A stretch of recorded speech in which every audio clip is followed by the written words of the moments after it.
May 1940. Dunkirk's beaches became a graveyard where 400,000 British soldiers awaited annihilation. The Luftwaffe owned the skies. German artillery pounded relentlessly. Survival seemed impossible. Then, a 54-year-old Kent farmer named Arthur Pemberton arrived with 3 lorries, 15 sheepdogs, and a method so absurdly simple that staff officers initially laughed. 4 days later, 203 German soldiers lay dead, and the evacuation routes remained open. His secret? He understood something the Wehrmacht never anticipated. The morning of 27th of May 1940 broke grey and merciless over Dover's white cliffs. Arthur Pemberton stood at the harbour's edge, watching the 20th hospital ship limp home with decks slick with blood. His weathered hands, accustomed to birthing lambs in freezing February rain, now trembled with an entirely different urgency. The wireless crackled with the same grim litany. German artillery had zeroed in on evacuation routes. Stuka dive bombers struck every vessel that dared approach the beaches, and conventional anti-aircraft defenses proved catastrophically inadequate. The mathematics were brutal and inescapable. At current casualty rates, the British Expeditionary Force would be obliterated within 72 hours. Pemberton was not a soldier. He had been too young for the Great War and too old for conscription in this one. He raised Romney Marsh sheep on 340 acres of Kent farmland that his family had worked for 7 generations. His expertise involved lambing seasons, fleece quality, and the ancient art of moving livestock across terrain that would break a city man's ankles. He possessed no formal education beyond village school, no military training, and no reason whatsoever to believe the War Office would listen to a farmer with mud permanently embedded beneath his fingernails. But Arthur Pemberton understood one thing that the entire British military establishment had somehow overlooked. Sound travels differently over water, and animals hear what humans cannot. The idea had struck him 3 nights earlier, whilst listening to the BBC's increasingly desperate broadcasts. The reporter described how Luftwaffe bombers appeared seemingly from nowhere, how coastal observers spotted them too late, how the sound of approaching aircraft blended into the general cacophony of war until bombs were already falling. Pemberton had been scratching behind the ears of his lead sheepdog, a 7-year-old border collie named Winston, when the animal's head suddenly jerked upward. 20 seconds later, Pemberton heard what had alerted the dog. A distant aircraft, miles away, barely audible to human hearing. Dogs heard aircraft approaching long before humans could, not just seconds earlier, minutes earlier. And their behavior changed in ways that anyone who understood animals could read as clearly as a clock face. Pemberton spent the following morning conducting systematic experiments. He timed how long before he heard aircraft engines that Winston and the other farm dogs reacted. The results were extraordinary. At low altitude, the dogs detected approaching aircraft 4 to 6 minutes before Pemberton's own ears registered sound. At higher altitude, the advance warning extended to 8 minutes. 8 minutes was an eternity in combat. 8 minutes allowed anti-aircraft crews to prepare, searchlights to pre-position, and evacuation vessels to take evasive action. He presented his findings to the local Home Guard captain, a retired bank manager named Cedric Thompson, who possessed the military imagination of a particularly conservative accountant. Thompson's response was precisely what Pemberton had feared: polite dismissal, wrapped in condescending explanation about how the military had proper procedures and trained observers, and didn't require assistance from farmers with creative ideas about dogs.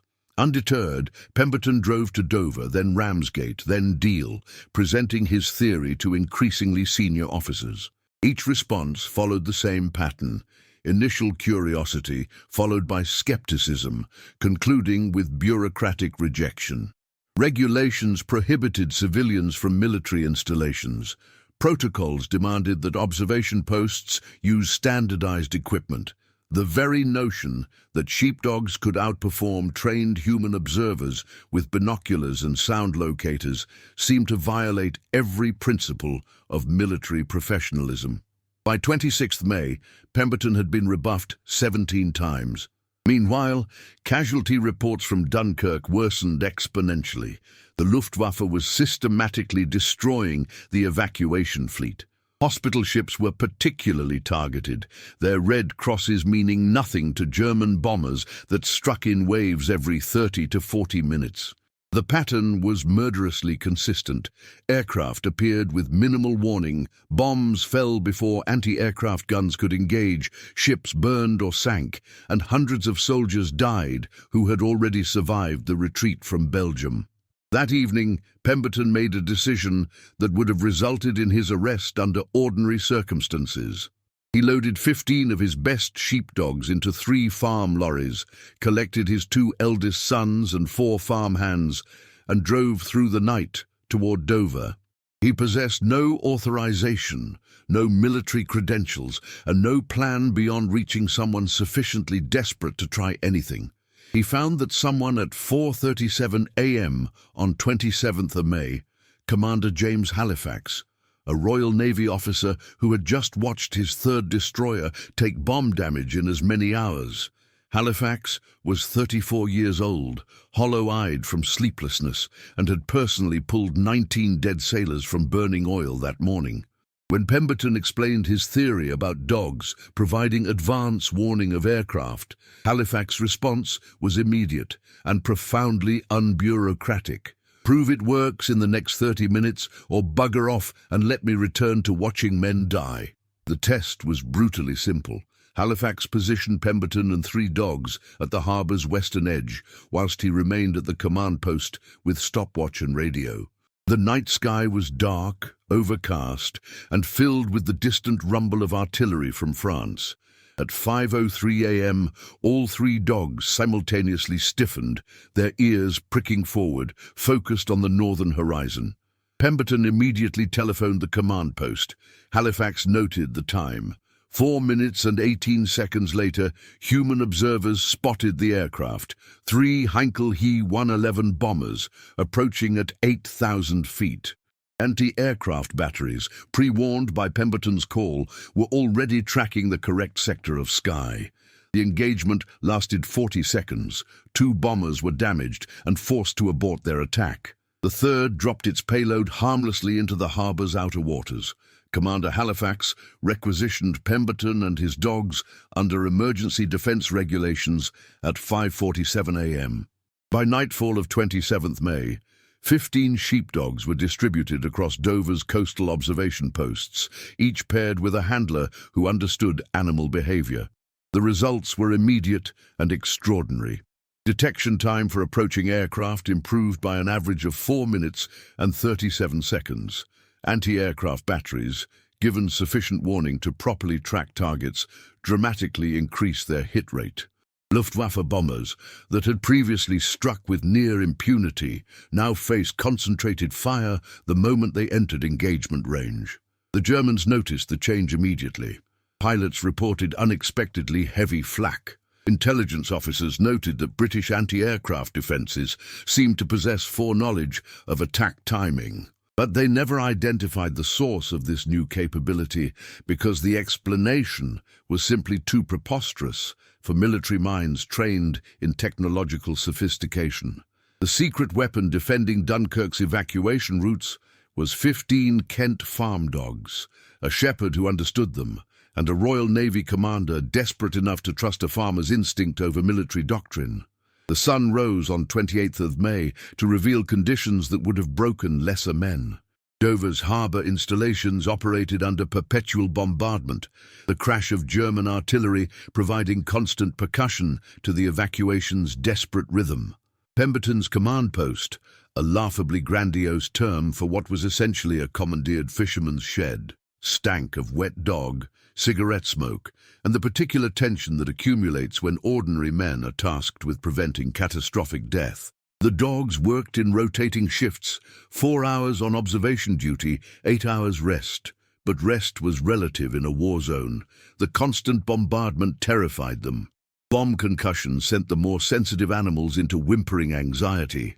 Winston, Pemberton's lead dog, developed a nervous habit of pressing against his master's legs during artillery barrages, seeking comfort from a human who had none to spare. Pemberton himself functioned on perhaps 9 hours of sleep across 4 days, subsisting on Navy-issue tea that tasted like boiled leather, and whatever food could be scrounged from military supplies stretched impossibly thin.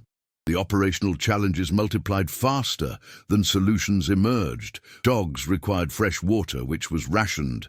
They needed meat, which was desperately scarce in a nation already implementing severe food restrictions. Pemberton improvised feeding schedules using rejected fish from the harbor's remaining trawlers, bones from military kitchens, and occasional donations from soldiers who shared their own rations with the animals that were keeping them alive.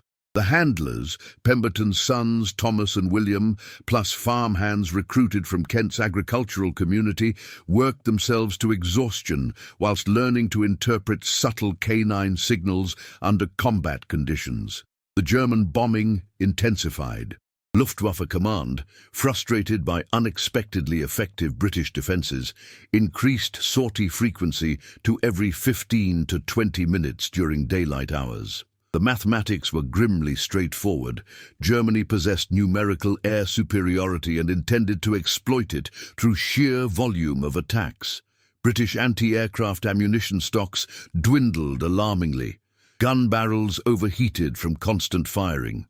Crews operated with hands blistered and bleeding, loading, firing, in mechanical rhythm that continued long past the point of physical endurance. Pemberton's system evolved through brutal trial and error. Initial deployment had dogs positioned at ground level, which proved suboptimal. Sound traveled differently, depending on altitude and atmospheric conditions. Dogs placed on elevated positions, Dover Castle's ramparts, chalk cliff observation posts, church towers, detected aircraft substantially earlier than those at sea level. Thomas Pemberton, who had inherited his father's practical intelligence, if not his patience, experimented with positioning until discovering that 50 to 70 feet of elevation added approximately 90 seconds to detection time. The communication system was laughably primitive by military standards, but functionally adequate. Each observation post possessed a field telephone connected to central fire control. When dogs alerted, handlers immediately telephoned with bearing and estimated altitude. This information flowed to anti-aircraft battery commanders who adjusted their guns accordingly. The entire sequence from canine detection to artillery engagement required approximately 3 minutes, an eternity in peacetime, a miracle in combat conditions. Skepticism from military professionals remained intense. Senior officers accustomed to technological solutions found the entire concept of using farm animals for air defense fundamentally unserious. A memorable confrontation occurred on 29th of May, when a Royal Artillery colonel arrived from London to assess Dover's defensive improvements. Upon discovering that sheepdogs formed a critical component of the air warning system, his face achieved a shade of purple that suggested imminent medical crisis. "This is preposterous," he spluttered, jabbing his swagger stick toward Winston, who was lying peacefully beside Pemberton's chair. "His Majesty's armed forces do not rely on livestock." Commander Halifax, who had slept perhaps 12 hours in the preceding 5 days and possessed exactly 0 remaining patience for peacetime military sensibilities, responded with a statement that became legendary among Dover's garrison. "Colonel, those livestock have saved more British lives this week than your entire career of pushing papers in Whitehall. Either assist the effort or bugger off back to London, where you won't interfere with men doing actual work." The colonel departed, scandalized.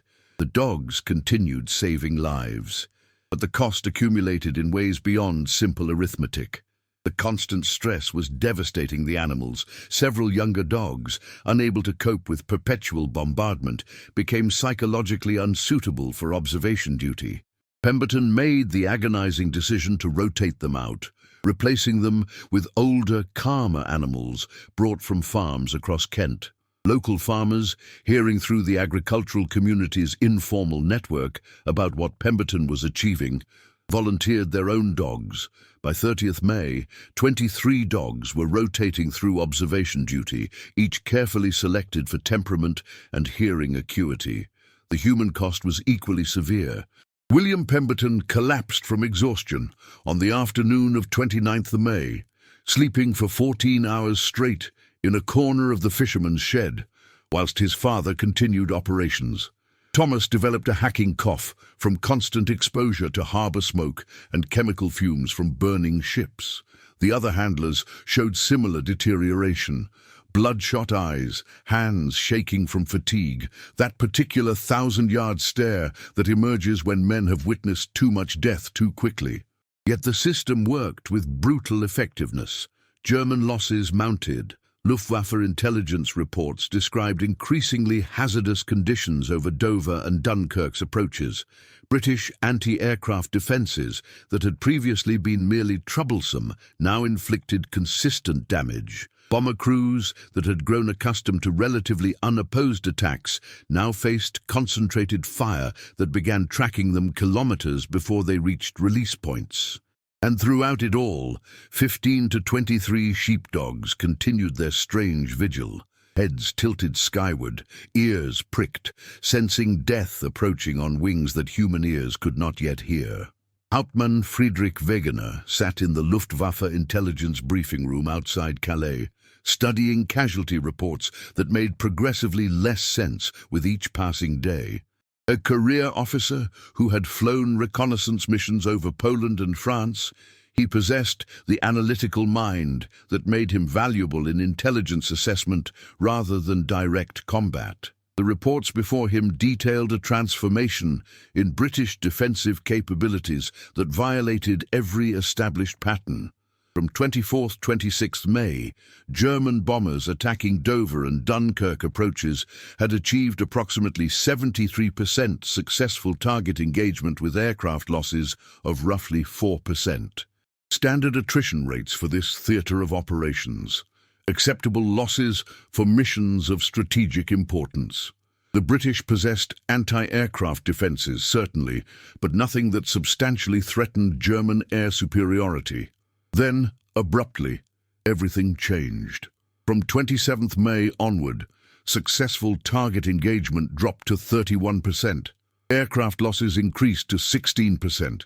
Damaged aircraft requiring repair rose to 29%. Most puzzling was the pattern. British anti-aircraft fire now commenced substantially earlier than previously observed. Pilots reported defensive fire tracking them kilometres before reaching bombing range. This implied either radar installations that German intelligence hadn't detected or some entirely new detection methodology. Wegener had spent 3 days attempting to identify the source of this transformation.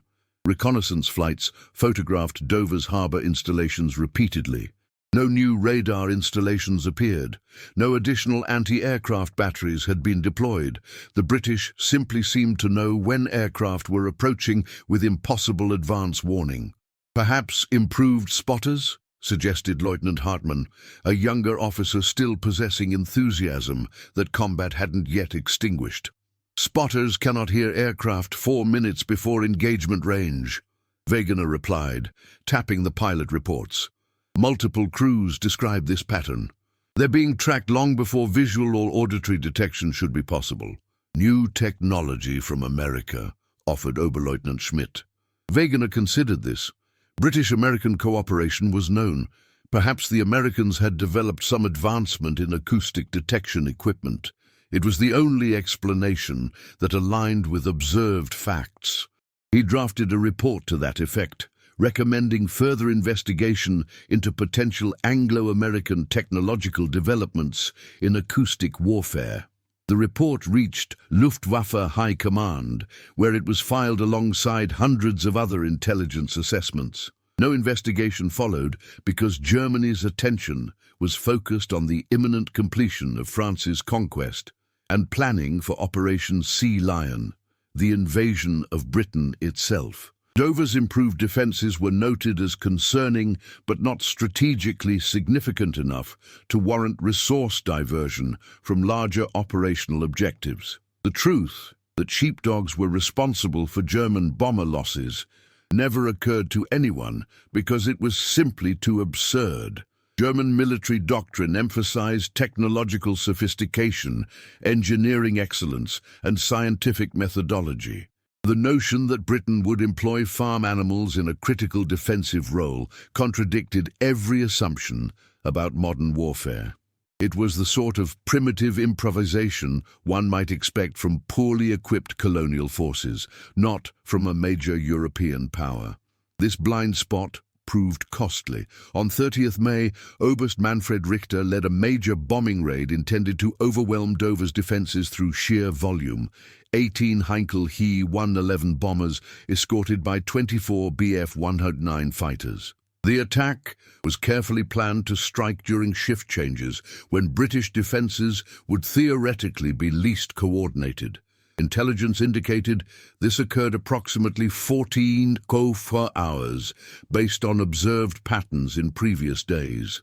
What intelligence had not identified was that Pemberton's dog rotation schedule was deliberately irregular, specifically to prevent German reconnaissance from identifying vulnerability windows. At 1347, dogs at 3 separate observation posts simultaneously alerted. The telephone network lit up. Anti-aircraft batteries across Dover's defensive zone received bearing and altitude data. Searchlight crews, yes, searchlights operated even during daylight to track high-altitude targets, pre-positioned on the expected approach vector. Fighter Command at RAF Hawkinger received advance warning, allowing 4 Spitfires to reach altitude before German fighters entered engagement range. The German formation crossed the coast at 1351, expecting minimal initial resistance. Instead, they encountered perhaps the most concentrated anti-aircraft fire yet experienced in this sector. 2 bombers were immediately hit. The formation scattered, bombing accuracy disintegrated, and the escort fighters found themselves engaging RAF Spitfires that should not have been at combat altitude for at least another 3 minutes. The raid was a catastrophic failure. 4 bombers were destroyed. 7 suffered significant damage. 3 fighters were shot down. Most critically, the psychological impact on German aircrews was severe. Pilots who had grown accustomed to British defences reacting to their presence now faced defences that seemed to anticipate them. The feeling of being tracked by an invisible enemy presence was profoundly unsettling. Debriefing reports reflected this anxiety. Pilots described the experience as unnatural and as though the British could see through clouds. One particularly superstitious crew claimed the English had developed some form of aerial witchcraft. More rational assessments suggested radar coverage far beyond what German intelligence had estimated. None of them guessed dogs. Wegener read these reports with mounting frustration. Something fundamental had changed in British defensive doctrine, and he couldn't identify what.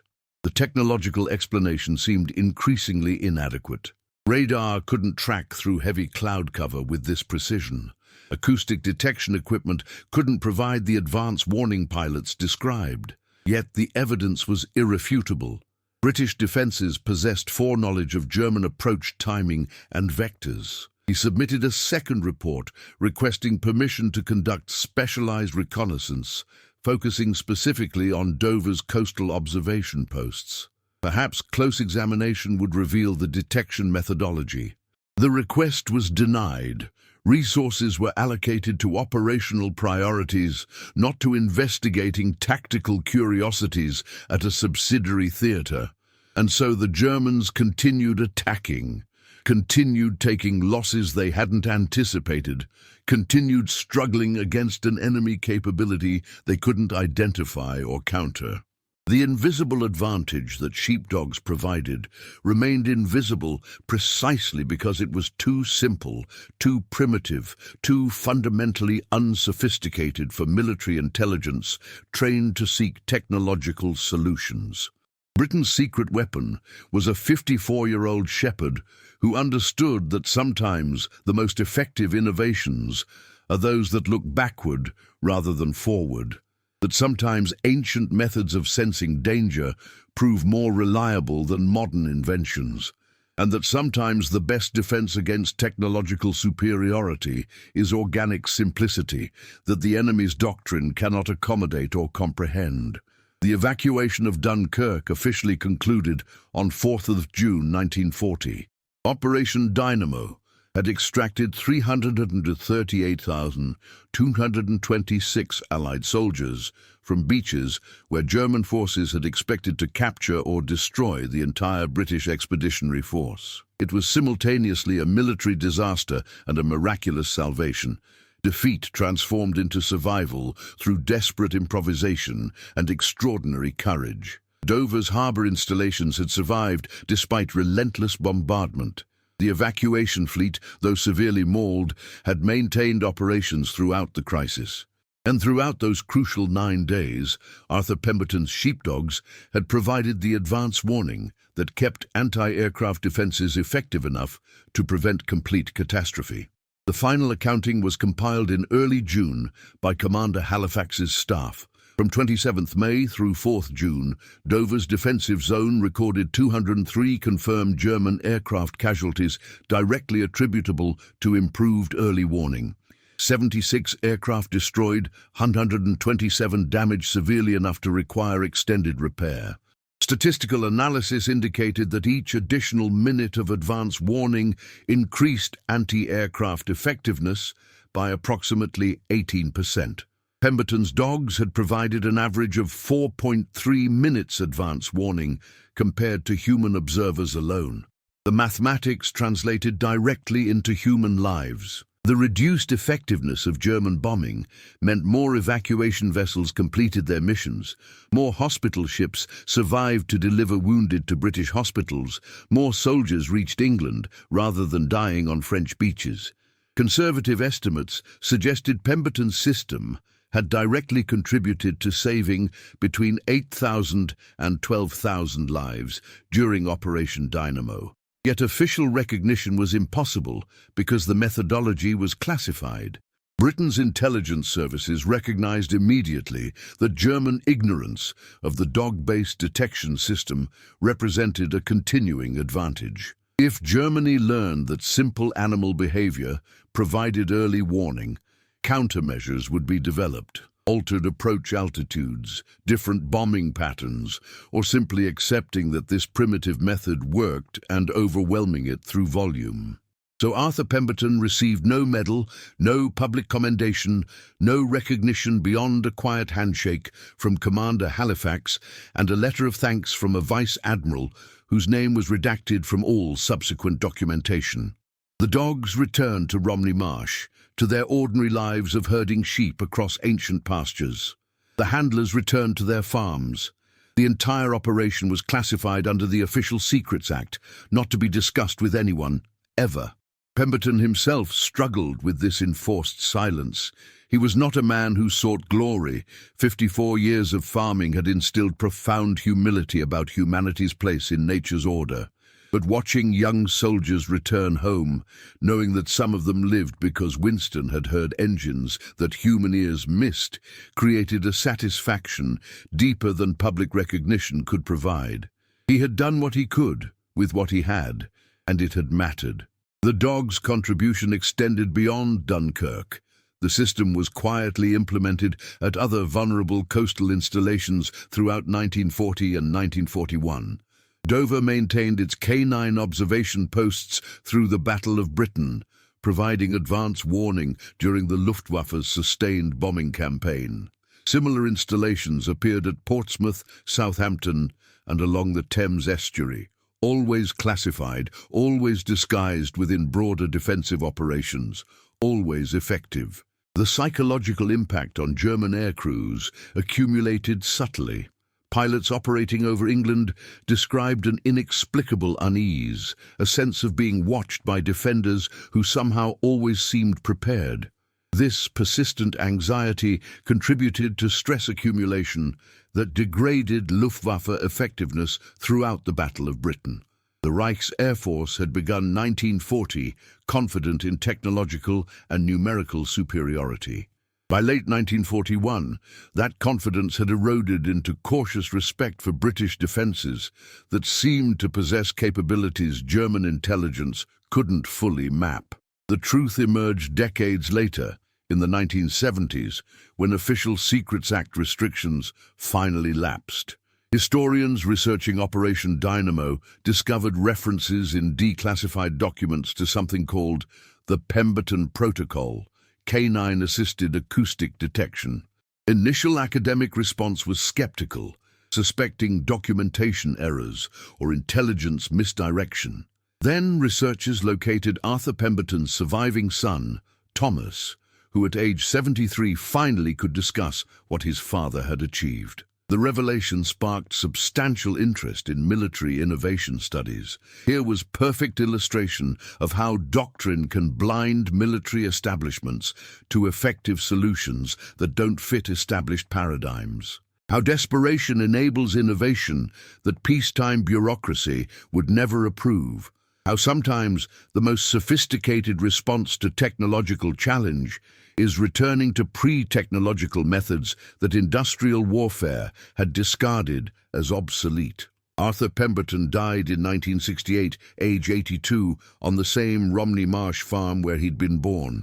His obituary in the local newspaper described him as a respected sheep farmer and community member, making no mention of the 9 days in 1940 when his understanding of sheepdogs had helped save thousands of lives.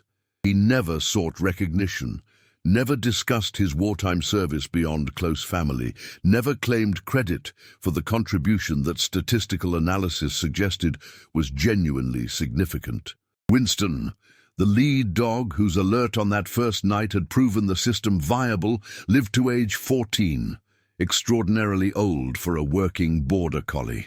Pemberton kept him in retirement, refusing to work him further after 1941. The dog spent his final years lying by the fireplace, occasionally raising his head, as if hearing distant engines that no longer threatened, before settling back into peaceful sleep. In 2003, the Imperial War Museum mounted an exhibition on unconventional defensive innovations during the Battle of Britain. One display case featured a photograph of Arthur Pemberton, weathered hands resting on Winston's head, taken in June 1940. The caption read, "The Shepherd of Dover, How Farm Dogs Helped Save Dunkirk." School children passed it without much interest, not understanding that the elderly man in faded wool clothing and the dog sitting patiently beside him represented something profound about how wars are actually won. Not always through technological superiority or industrial capacity or strategic brilliance. Sometimes through the simple observation that sheepdogs hear what humans cannot, and that an old farmer's lifetime of understanding animals might prove more valuable than all the sophisticated equipment military budgets could purchase. The official casualty figure remains: 203 German aircraft, attributable to improved early warning provided by Arthur Pemberton's sheepdogs during the period 27th May through 4th of June 1940. Behind that number, thousands of British soldiers who reached home rather than dying on foreign beaches, families that remained intact rather than receiving telegrams of condolence, futures that existed because an old shepherd refused to stand by whilst men died, and because a desperate naval commander was willing to trust that sometimes the simplest solutions are the most effective. That's the true legacy, not the statistics, not the recognition that came too late, but the fundamental lesson that ingenuity and courage don't require formal credentials or official approval. Sometimes they require only practical knowledge, desperate necessity, and the willingness to try something that every reasonable expert will initially dismiss as absurd. If this extraordinary story of British ingenuity and resilience moved you, please subscribe to our channel for more untold tales from the Second World War. Share this video with anyone who appreciates how ordinary people achieved extraordinary things during Britain's finest hour. Leave a comment telling us which aspect of Arthur Pemberton's story resonated most deeply with you. History remembers the famous battles, but it's these forgotten heroes who truly won the war.